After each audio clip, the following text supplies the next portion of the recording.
Shalom Aleichem. Purim is right here. Tafshin Pei Daled. So this Torah is called Pomegranates and Bells. Okay, we're going to get into basically the what is Ra? That's what we're going to try and answer up. What is Ra? What is what we call evil? And how do we fix it on Purim? So there's a couple of questions, about 4 questions. So firstly, Purim is all about hearing, and Hanukkah is all about seeing. So what's the connection? I mean, the main mitzvah on Purim is Megillah, and the mitzvah on Hanukkah is looking at the candles, lighting the candles, looking at the candles. So we're not going to get into Hanukkah, obviously, but what's the connection? What's the deeper connection between hearing and Purim? Okay, that's number one. There's also the question of Achashverosh wearing the big day kahuna. Yeah, it says in the Gemara very clearly. It says, yeah, Bahirasoi es oisha kvoid malchusoi amar Yosi b'chanina melamed shalavash big day kahuna. That Achashverosh was wearing the big day kahuna. And this is a question I've had for many years that I was able to get an answer to for, which is on the big day kahuna, the most difficult thing for me was the pomegranates and the bells at the bottom on the shulei me'il. Everyone knows what I'm talking about? The pasuk says, what does the pasuk say? Yeah, palmon v'rimoin, palmon is a bell. Palmon v'rimoin, al shulei ha'me'il, on the bottom, on the hem of the me'il, which is like, we wear a talis cotton, yeah, which is like a sheet with a hole in the middle. So the me'il was like a very long one. I think actually, when you wear like the pishtan, the one of like wool, the wool tzitzis, they have like little tassels. Not talking about the tzitzis, they have like little tassels in the middle, that are annoying to like stick into your pants, like, and they go all over the place. So I think they're maramas to this Indian of the bells and the bells and the pomegranates. So what on earth is going on there? What on earth is that all about? Okay. And then finally, which is where we're going to end up, is what's the Indian of making noise when we hear Haman, when we hear Haman's name in the Megillah? Okay, it's a Minhag Yisrael, and the Ramah mentions it and says it's mamash Minhag Yisrael's veichoshev, and it shouldn't be mevatel. It's mamash a heilige thing. Okay, so those are the questions. What's the deeper connection of Purim to hearing? What's the inyan of Achashverosh with the big day kahuna? And in that question, we're really going to concentrate on the inyan of the pomegranates and the bells on the me'il. And then what was it? What's the inyan of making noise when we hear Haman's name during the Megillah? Okay, so there's a few different sources here. I'm going to read you little bits and pieces. I'm going to be cutting out I'm just going to be reading you the important parts so we can stay on track and not go over time. So there's a Gemara in, where is the Gemara? Oh, well, I can't remember. I didn't write where it is. It's in Chagiga. Oh, no, it's in Yuma. And it goes through the big day kahuna, and it explains. I'm just going to read you what it says. I'm not going to give you the psukim, but it says that the big day kahuna is mechaper for all different kinds of things. Yeah, so it says like this: the ksoines mechaperes al shifchas dam. Shvichas dam. Slicha, ones that you're not going to do what I say, so I'm just going to so you can see what we're talking about. Everyone, oh wait a minute, let me not do that because it won't be on the video. Excuse me.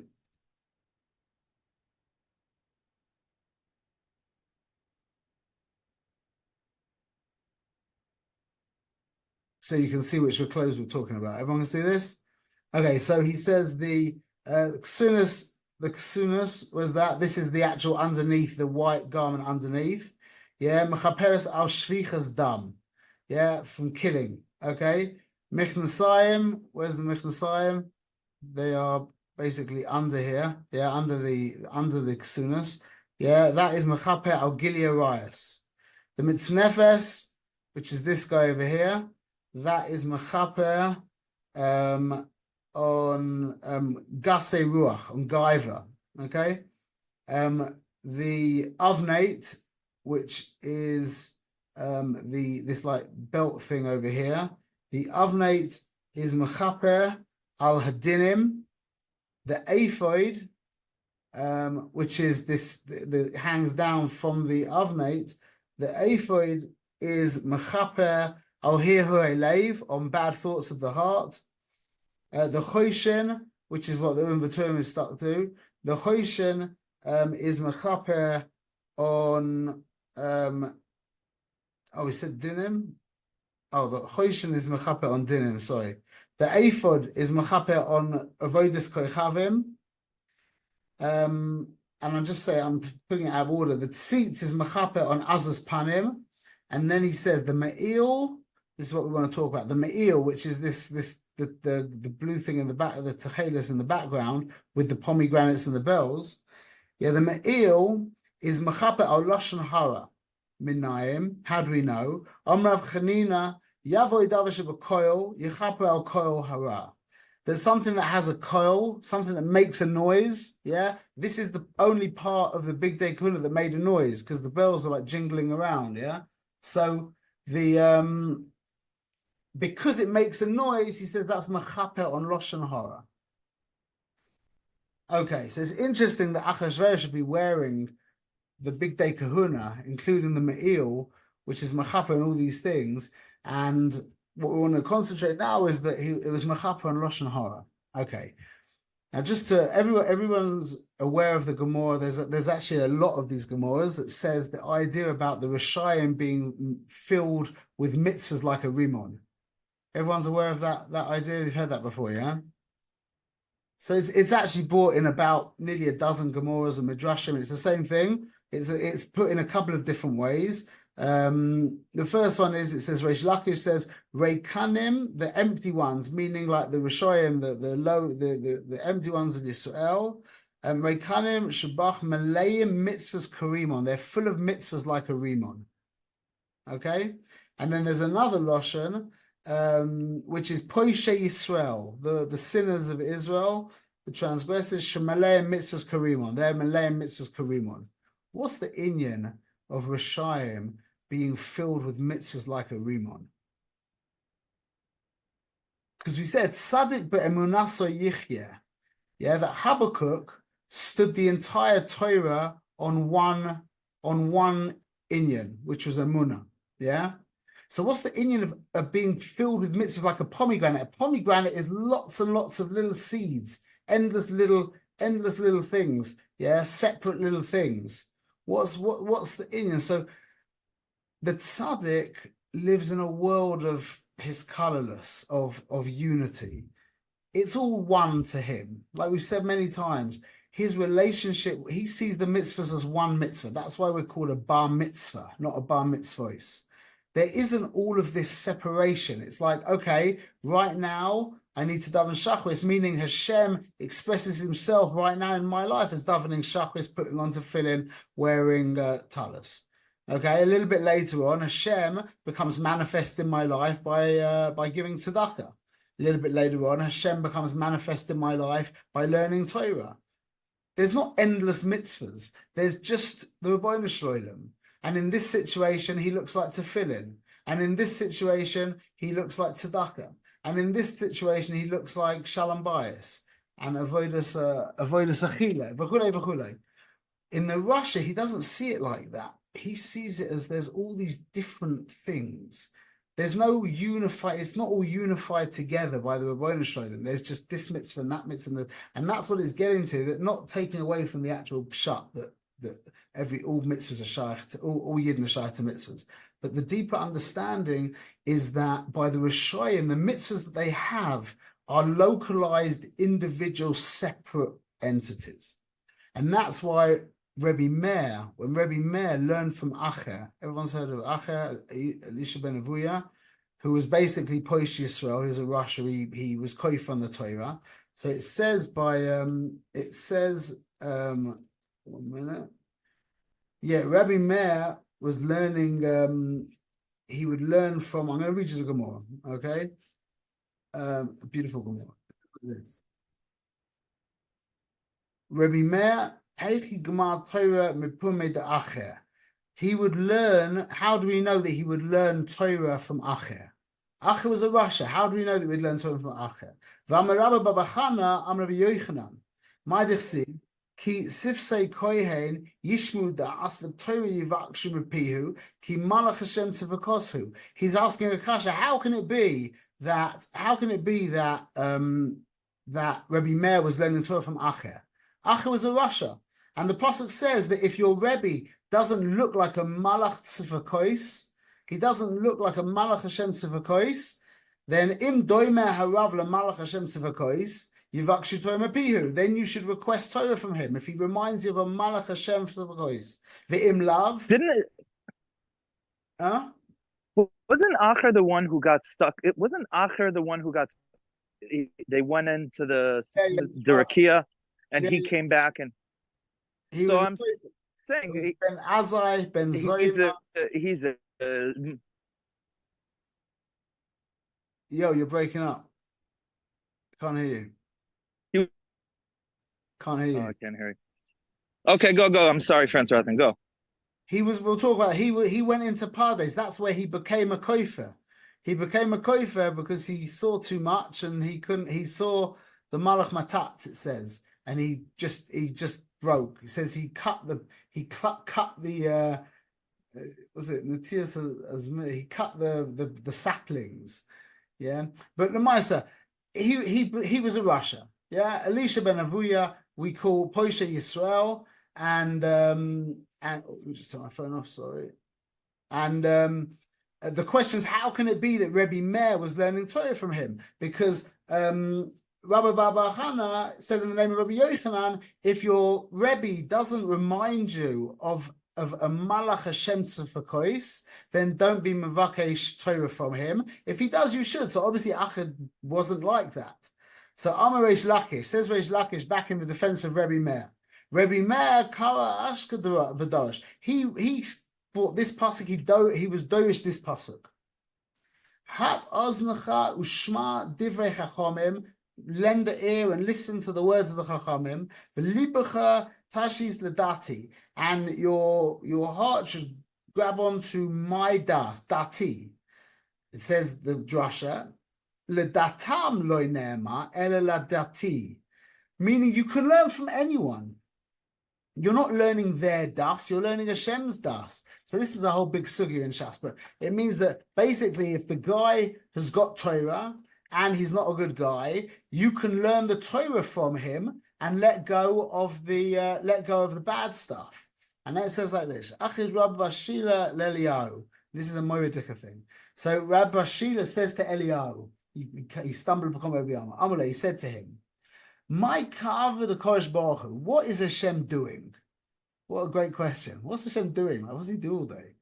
He says like this. Amalei. This isn't the Gemara where it says he's making shaduchim. It's a different thing. This is on a different day. Amalei says back. He's reciting the things that he's heard from all of the Rabbanan. Yeah, what's Hashem doing every day? He's reciting the things he's heard from the Rabbanan, but he's not saying anything that Rabbi Meir is saying. All the other Chachamim, he's saying their Divrei Torah, but Rabbi Meir, he's not. Omalei says Rabbi Bashila back to Eliyahu, Amai, why? Says back to him, why? Because he was learning Shmaisa from the mouth of Acher. He was learning Gemara from Acher, so Hashem says, I'm not going to, or Eliyahu says that means that Hashem isn't interested in speaking out Rebbe Meir's Torah. Now listen to this. Amalei says back to him, Amai, why? He says, Rebbe Meir Rimon Matzah. Rebbe Meir found a Rimon, Toichoi Ochal. He ate the inner bit, the fruit, the inside bit, klipasoi zorok, and he threw away the klipa. Amalei, after he said that, he said he found a rimon, he ate the inner, He threw away the klipa. Omalei, hashtaka amma. Now said Rebbe, this is Hashem now decided, you know what? You told me that. I'm going to speak in the name of Rebbe Meir. And listen to what he says. Hashtaka amma Meir b'ni oimer. Meir, my son, said, Bisman she'adam mitztayer, in a time when a guy is going through tsaros, Shechina malosh and omeres, what is it the Shechina says? Klani meroishi, klani mezroyi. I'm feeling pain in my head. I'm feeling pain in my arms. That was the quote that the Rebbeinu Shalom brought from Rebbe Meir, that the Rebbeinu Shalom changed his mind, Kiviyachol, and said, you know what, I'm going to speak his Torah. He learned from Acher, says Rabbi Babachan, says Rabbi Bashila, he says, no, it's like he found the rimon, he ate the pri and he threw away the klipa. And the Rebbeinu Shalom says, well, and this is the thing that I'm going to say that he said, that when a yid is in Sar, the Shechina says, oi, I'm in Sar. What's the inyan? So that's the whole inyan of the klipa, of the rimon. The rimon is the idea of the Torah in Galus, meaning that by a Russia, the Torah, the mitzvahs by a Russia they're not connected back to the Rebbeinu Shalom. So Rebbe Meir took the Torah and he threw away the klipa. He ingested those seeds. He ate them, meaning that they were in the Rimon, they were one. He ate them, he chewed them up, he ground them down, they became inside him an echad mamash. And how do we know that? Because Rebbe Meir said that the tsar that the Yidden are in, the Rebbeinu Shalom is Messiah, meaning that he had become connected to the klal. He wasn't seeing there's this Yid and that Yid and this Yid. It was all one. He had extracted the Torah from Acher, and he had taken it, and the Rebbeinu Shalom was maskim and said Givoldik.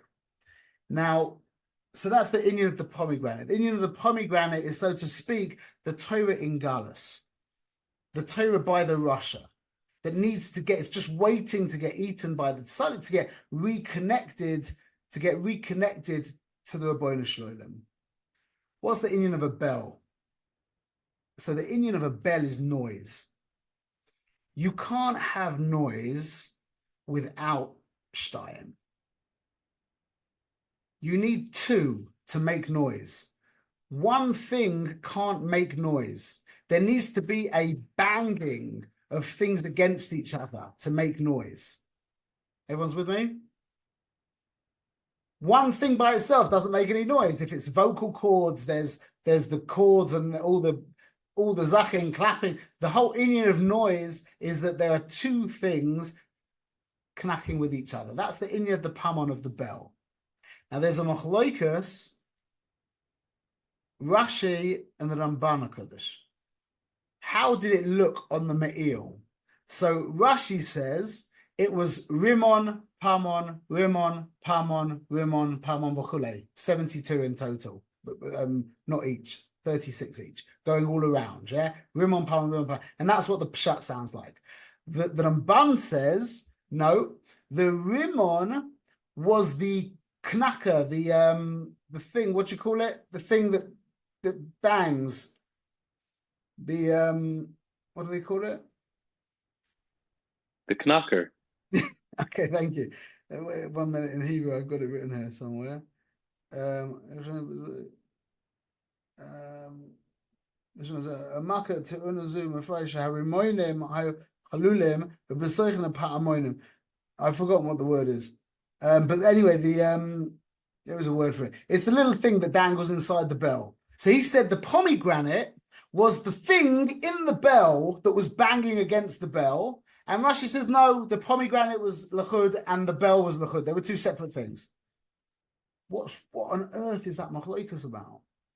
So this is the machloikus, the panemius. One way of understanding the panemius of the machloikus. When there's a reboy, is there noise? Or is there a riboy and there's noise? Or is riboy just noise? The Ramban saying that the pomegranate, which is the riboy, which is the multiplicity, that is the noise inside the bell. That's what makes the noise inside the bell. And Rush is saying, no, there's the rimon, which is the concept of multiplicity, and then there's the bell, which is also duality, multiplicity, and that's making a noise. But they're two separate things going on with each other. So now, this is the this is the Indian that by the way, just as a side point, rimon is gematria b'hafrada, which means separation, and it's also tzimtzum, matzumtzam, which is the Indian of separation again. But the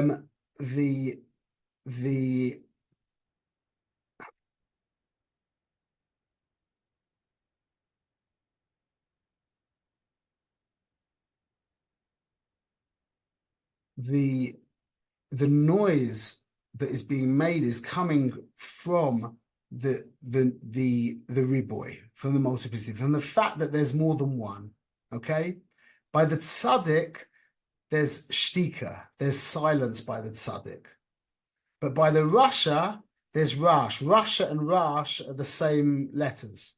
Rasha and rash are the same letters.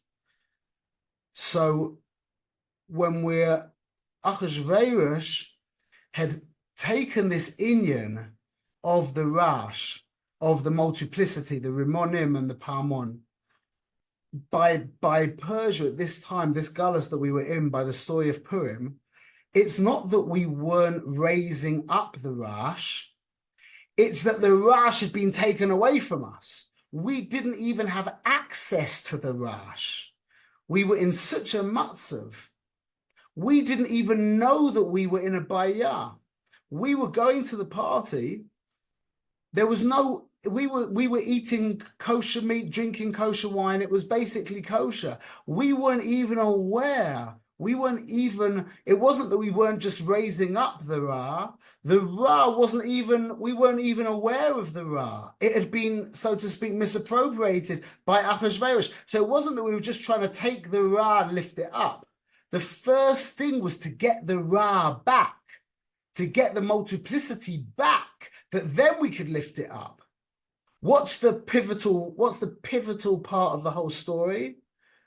The pivotal part of the whole story is when Haman decides to take Mordechai on the horse around Shushan, yeah? What's the first thing that they give to Mordechai? Yavoy levush malchus asher lavash boya melech. Give to Mordechai the levush. Now, I don't think it meant it couldn't have been the big day kahuna. It couldn't have been that, because that would have been asa for him to wear. He wasn't a kohen, whatever. But the Meiser, it says that he gave him the big day levush, the malchus that the levush that the king was wearing. At that point, we got zoicha not to lift up the Ra, but to just get back on the horse, so to speak, that we would be able to lift up the Ra. It's the next level after being completely oblivious to being frum. Before you've got any idea of avodas Hashem, the Ra isn't even within your purview. Once you've decided that you're going to be over Hashem, now you have access to the Ra that you're going to lift up, to the multiplicity. And that's the noise that we make at Purim. The noise that we make during the Megillah is mamash kodesh kadoshim. That's the testimony that we've not only become shayach to raising up the Ra, but now we're raising up the Ra. We're taking the noise, the multiplicity that's going on this day, which is a crazy, very loud day, and we're mamash lifting it back up to the Rabbanu Shalom. We're investing it into the mitzvah. How do you lift up Ra? Is you attach it to mitzvah. And the mitzvah is Kriyas Megillah, and now we're using Kriyas Megillah to take the rash, the multiplicity of what's going on, and raise it back up to Rabbanu Shalom. It's the second phase. The first phase is we don't have, it's the third phase. The first phase is we have no kesher to Ra. We're not even aware that there's Tov and Ra. It's called apathy. It's called being amoral. The next stage is now we're aware that there's Ra, that there's multiplicity. And the third stage is we're now raising that Ra back up, which is the noise that we make during the Megillah. And I'm just going to finish. I said this many times. I'm going to say it just quickly. By the Haggadah, the Rasha, what does the Rasha say? The Rasha, we describe the Rasha as a Yotzi Satzmo min klal. He took himself out of the cloud. He stopped seeing the big picture and he got stuck into the pits of the Rimon. He got caught up in all the bits. So he was Yotzi Satzmo min klal. So what do we say to him? Af'ata hake eshenav, blunt his teeth. Because these teeth, these are the incisors, yeah? They cut things up. They turn things into bits, yeah? The teeth in the back, the molars, they grind stuff down into a unity, into a yichud. So this Rasha, he's seeing reality in peace. So we say, no, blunt his teeth. Get him back to chewing it so we can take it back to the yichud.